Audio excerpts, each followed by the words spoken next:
Bienvenue dans un voyage au cœur des œuvres qui ont façonné notre culture. Aujourd'hui, nous poursuivons notre exploration du style de Marcel Proust avec une nouvelle plongée dans une phrase.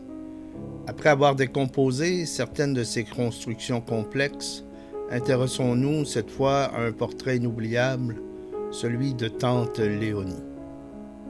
Écoutez bien cette phrase.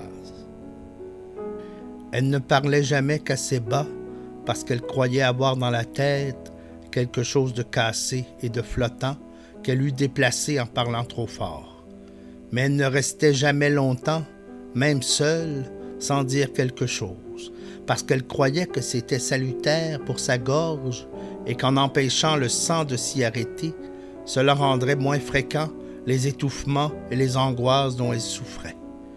Puis, dans l'inertie absolue où elle vivait, elle prêtait à ses moindres sensations une importance extraordinaire. Elle les douait d'une motilité qui lui rendait difficile de les garder pour elle. Et à défaut de confidents à qui les communiquer, elle se les annonçait à elle-même, en un perpétuel monologue qui était sa seule forme d'activité. Que nous raconte cette phrase?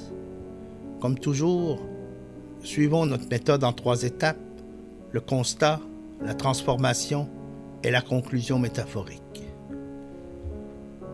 Proust nous donne d'abord une image précise. Tante Léonie parle bas, non pas par discrétion, mais par peur de déplacer quelque chose dans sa tête. Ce simple détail résume toute son anxiété corporelle. Chaque parole est un risque, un mouvement intérieur qui pourrait la détruire. Pourtant, malgré cette prudence, elle ne peut s'empêcher de parler, car elle croit que cela la protège contre l'étouffement et l'angoisse. Nous sommes donc face à un paradoxe. Elle redoute la parole autant qu'elle en a besoin. Son langage n'est plus un outil de communication, mais une béquille médicale, un remède qu'elle s'administre elle-même. Mais très vite, cette peur physique se métamorphose en une obsession mentale. Parce que Tante Léonie ne bouge plus, son monde se rétrécit, et ce qui lui reste, ce sont ses sensations. Et ces sensations, faute d'un cadre extérieur qui les relativise, prennent une importance démesurée. Proust va plus loin. Il nous dit qu'elle les douait d'une motilité. Autrement dit, ces sensations deviennent comme des êtres vivants. Elles bougent en elles, elles s'imposent. Dès lors, il devient possible de les garder pour soi. Elle n'a donc plus d'autre choix que de les exprimer, les extérioriser, et faute d'interlocuteur, elle se les raconte à elle-même. Nous sommes passés d'une simple peur physique à une mécanique mentale qui enferme le personnage dans un cycle infernal. Elle parle parce qu'elle ressent trop, et elle ressent trop parce qu'elle ne fait plus que parler. Ce perpétuel monologue, Proust le décrit comme sa seule forme d'activité. Autrement dit, Tante Léonie ne vit plus que dans sa parole.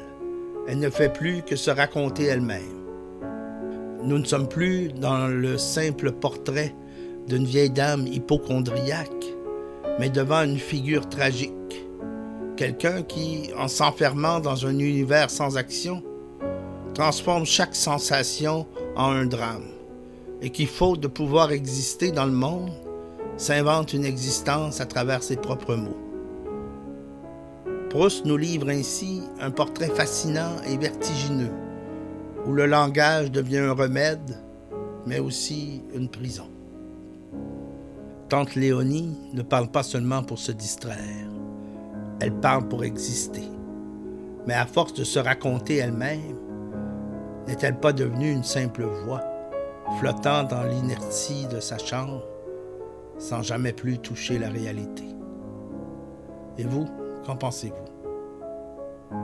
Si cette plongée dans une phrase de Proust vous a plu, n'hésitez pas à vous abonner pour poursuivre ce voyage à travers les subtilités de son style.